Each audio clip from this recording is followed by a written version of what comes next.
everyone, this is Trevor and you're on my channel Social Dilemma. Thank you for stopping by. I would really appreciate it if you could like and subscribe and share my content if you're enjoying it. It would really help out. Help out obviously my channel, myself, but it's going to help out other people if you think this information is helpful. So today's video, it is the Great Depression 2.0. And I believe we're heading for that. I truly believe we're heading for that. I hope we don't.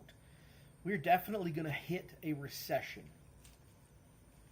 And the reason why I've entitled this video The Great Depression 2.0 is because we can draw conclusions that match what's going on today as to what happened 100 years ago.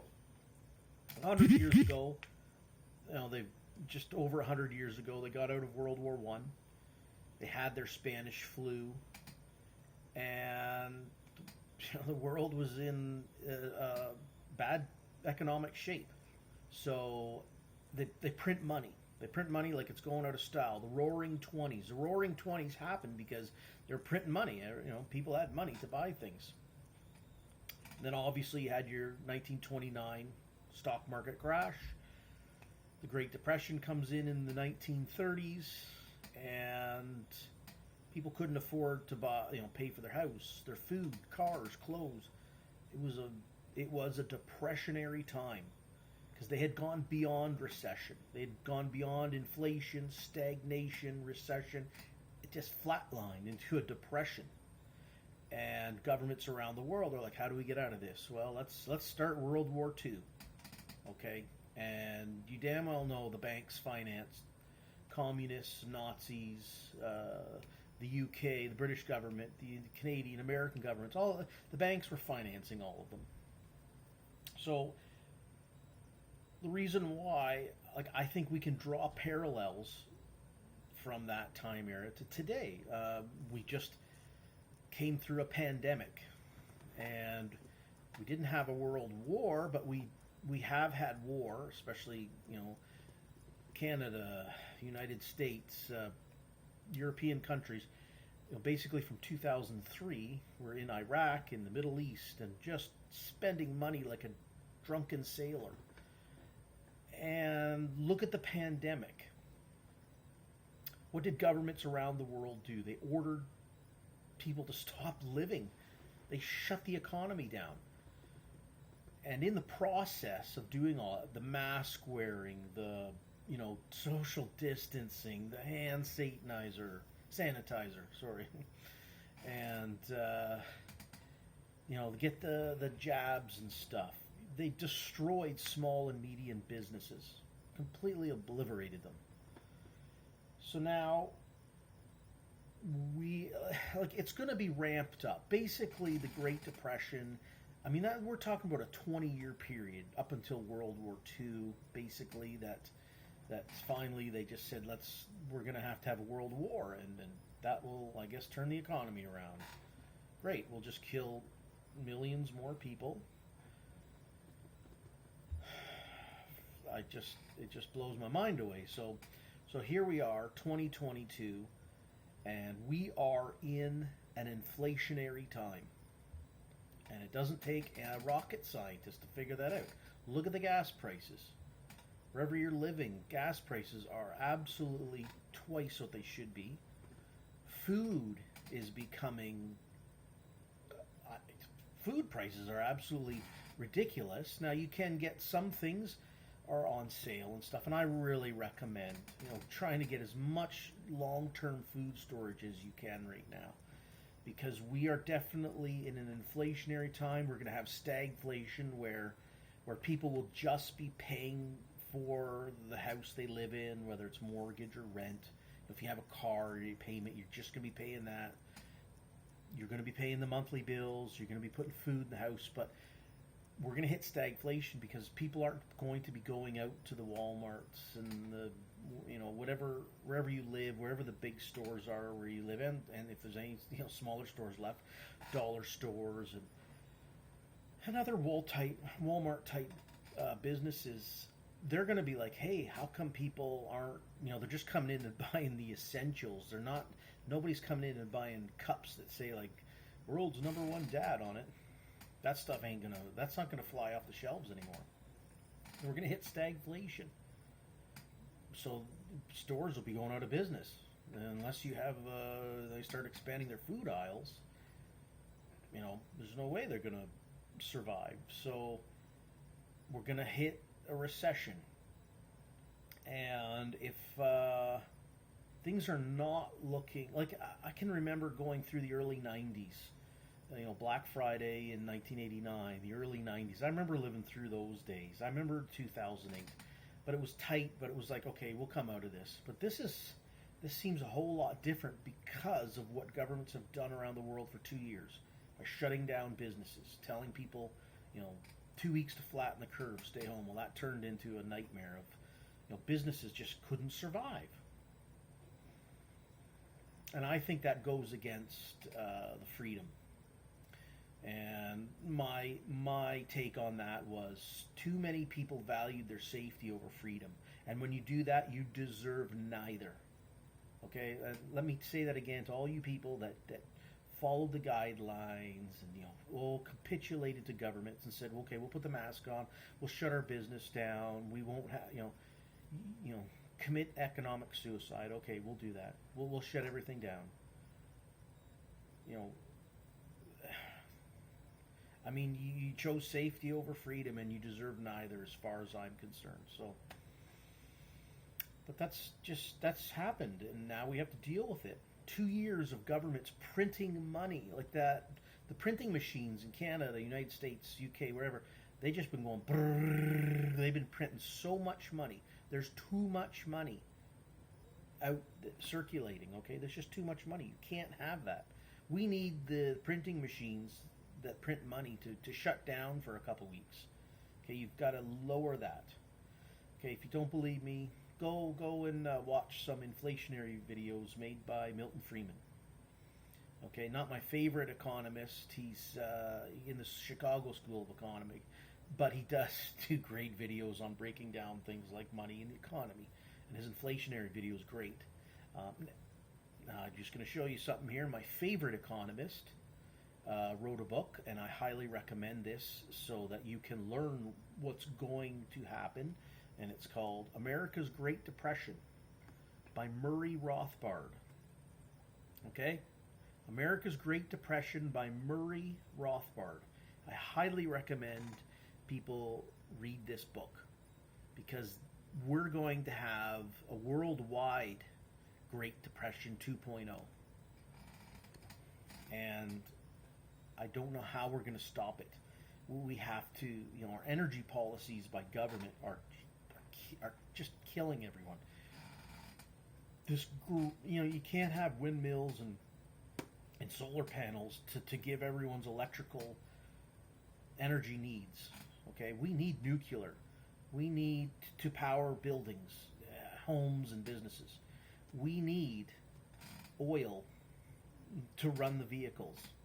Okay, and gas, natural gas. So that can also supplement buildings that perhaps in rural areas that can't get the electricity to them as efficiently and cost efficiently as well. So we need nuclear power. I have no idea why governments around the world aren't going nuclear. It's clean, it's safe, it's effective.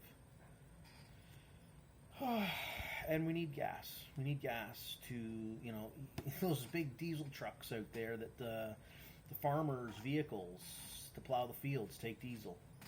The big rigs that bring us all our goods, they take diesel. Okay, these can't run on electric. We're too far out from electric vehicles. Yeah, if you want to buy one, fine, but they're just not here yet to supplement us all. So what can we do? I'm going to say we're living in times that are completely in a parallel with what happened from the Spanish flu up until World War II. And I think our time frame, that was like a 20-year time frame. Let's just say about 20 years. Everything that happened in there. And our time frame, because we're so globally connected to one another now. You think 105 years ago, 100 years ago, and so, I mean, economies were very local, regional, and national. It was like Canada, United States could trade, and Mexico. It was very, the countries bordering each other could trade, and definitely economies were definitely more local and regional. Now, the economy is a worldwide thing. In Canada, United States. If China, I guess, decided to stop sending us, they shut down the ships. They're not sending us anything. We'd be in a world of hurt, and we're seeing that right now. So, world of hurt being connected globally, which I actually don't mind that we're connected globally. The problem is we're connected by governments who I don't know why we keep electing these people. They don't follow constitutions. They have no economic sense. They don't have, like, it seems very simplistic to me. What does a country need? What do the people need? Energy. Oh, well, okay, let's have nuclear. Okay, let's provide that. Let's get oil and gas. What do people need? Food. Well, I don't know. Make sure that farmers and food producers, get out of their way. Let them produce the food. Just it seems very simplistic to me. It seems very easy just to have. Governments get out of the way. Okay, instead they seem to be ruining the world. But I truly think we're heading for a Great Depression 2.0, and it's going to happen a lot quicker than 20-year period, 10 years. I mean, from March 2020, we're already 2 years in, so it's happening very rapidly. I mean, you think about the 1920s, the inflation, and it took 9 years, obviously, for the Black Friday in 1929 for the stock market to crash. I think it's going to happen a lot quicker now. We are definitely in an inflationary time, and we're going to hit stagflation and a recession. By next summer. So how long would it take for a depression to hit? Another 2 years? 1 year? It's going to happen, people. So, okay, so it's going to happen. So what can we do? What can we do? Well, again, buy this book and learn and read America's Great Depression by Murray Rothbard. Okay, and study up on Austrian economics. And just, if you haven't already, you better start going to the grocery stores and stocking up on food that has a long shelf life. Rice, dried potatoes, canned food. And even if it's, now, here's something, I see shows where people are like, oh, don't buy canned food that you don't like. And I think that's terrible advice. For one example right now, tuna. Our household, we go through cans of tuna. And some households don't like tuna, but tuna right now is $1.67, and that's very expensive for tuna right now.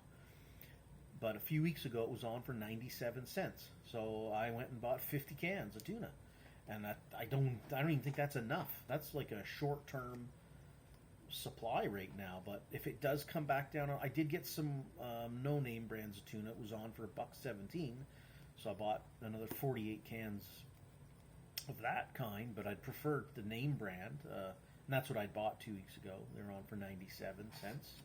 So if you can get food that you don't like, let's say you don't like tuna, buy it, because you can trade and barter that with people.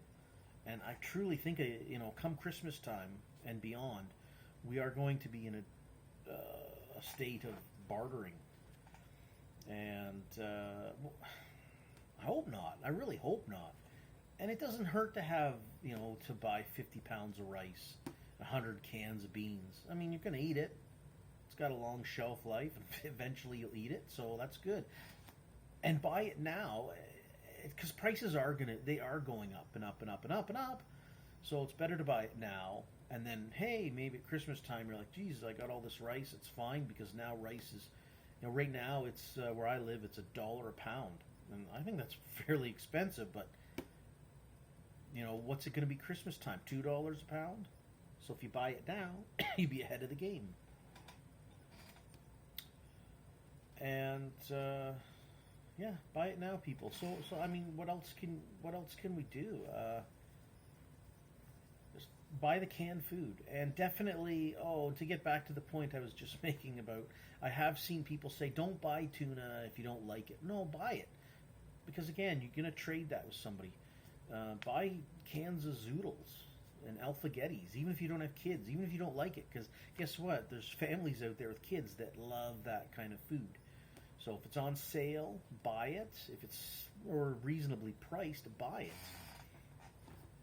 And yeah, and buy some fun food. We had Betty Crocker cake mix and icing. You get three boxes of cake mix and 3 tins of icing. It was $10. Okay. I mean, if you got kids or you don't, I mean, I don't know. You got to have some fun food. So that was on sale. Buy it. If you don't like cake, I'm telling you, you're going to find somebody who does. Maybe you don't like coffee. Coffee's still pretty good priced right now, and if it's on sale, I'm buying tins of it. We drink coffee, but maybe you don't, but maybe your neighbor does. So maybe you can trade with him, because maybe he's got maybe he's got a well in his backyard and give you water if it came to that and we needed water. So yeah, I don't know. I think I'm going to make a series of these videos, kind of like a Great Depression 2.0 and what to do, how to live through it. I'm just going to give everything that I think that we should be doing, and I really do think now we should be buying canned food. I mean, it's obvious these things are getting more expensive. Just look at the gas prices. Again, you don't have to be a Milton Friedman or Murray Rothbard to know that the economy is going to tank if these gas prices continue to stay where they're at. Like where I'm at, gas is $2.06 a liter. If you're in the United States, you think, oh, that's good. Well, just a liter of gas, 1 liter of gas equals 3.79. It takes 3.79 liters to equal your U.S. gallon.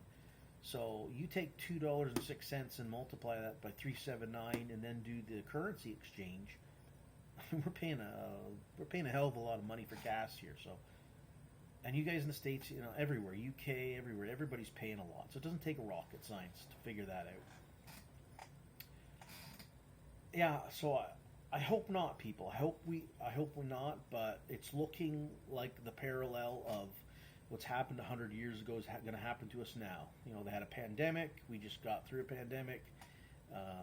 We've printed way too much money in the last 2 years, and housing prices, everything went up, and it seemed really good. But now the party's going to end. It's like the Roaring Twenties. The party came to an end in 1929, and it's not going to take us 9-10 years for that to happen. The party's going to come to an end much quicker than it did then, but it's going to be about the same.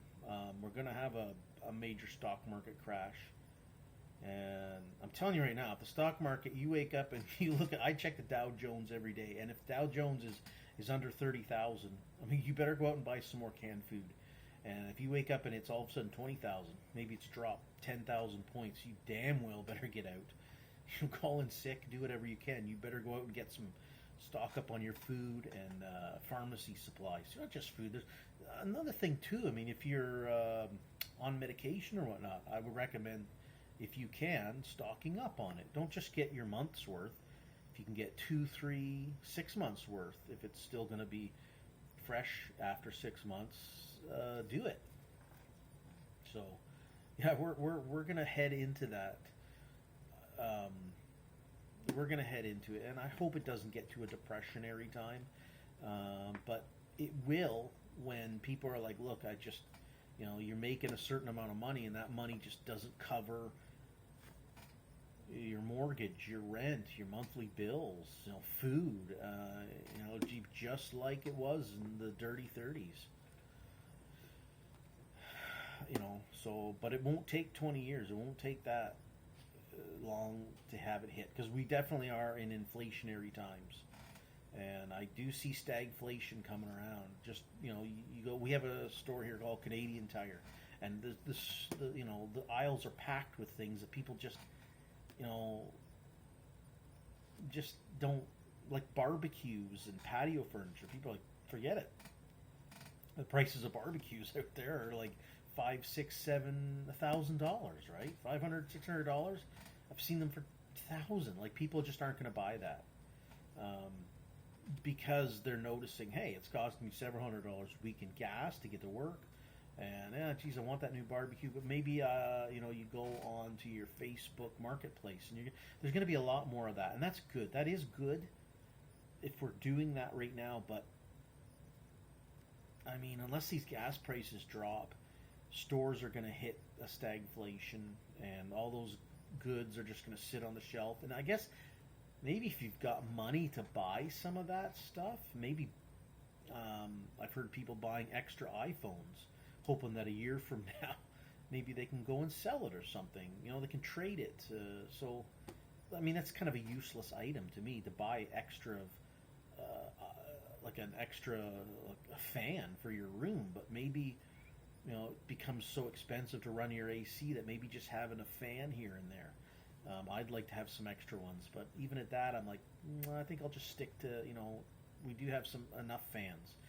But if you can buy something that is obviously a non-food or medical thing to buy, that maybe you can trade a year from now, it could be useful. Because just even if tomorrow governments around the world, somehow gas prices went back to a level where it was obviously the money you make is covering all the bills, and you have extra money for like vacations and whatnot. Even if it were to happen tomorrow, I think it would take a year for the economy to catch up. But hey, that would be okay. That'd be okay. But if we don't get into beyond a massive stagflation recession, but if it goes beyond that, I mean, if these gas prices continue to hold at where they're at, we're going to hit a depression, and it'll be the Great Depression 2.0. And anyways, go read this book, America's Great Depression by Murray Rothbard. I highly recommend this fella, and he's an Austrian economics expert. And also Milton Friedman. He follows the Chicago School of Economics, which is it's okay too. Definitely don't want to go to government runs on Keynesianism.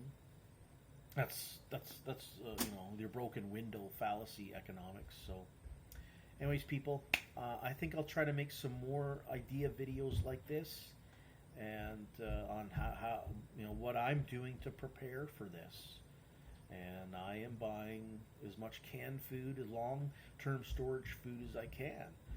That's how I'm going to hedge for inflation.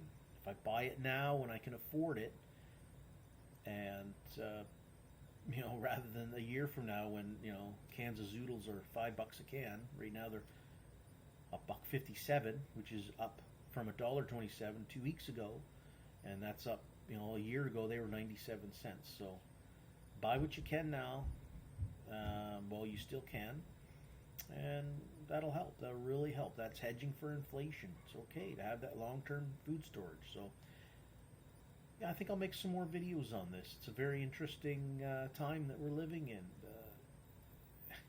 It's a very sad time. It can be scary time. But if we, prepare now, hopefully we'll get through this. And like I say, we need to get these gasoline prices dropped massively, like 40% at least right now. So, and if we don't, that depressionary thing could hit us. So, all right, people. Hopefully this has been helpful. Please like, subscribe. If you like the ideas or anything I'm sharing, please share it, and leave comments. I read them all, and even if you think you think I'm dumb or these are bad ideas, leave a comment too, and maybe I can learn from that. Maybe, hopefully, learn from that and make something to improve myself, and just keep going, people. So, yeah, freedom over safety, and take care, people, okay? Talk to you later.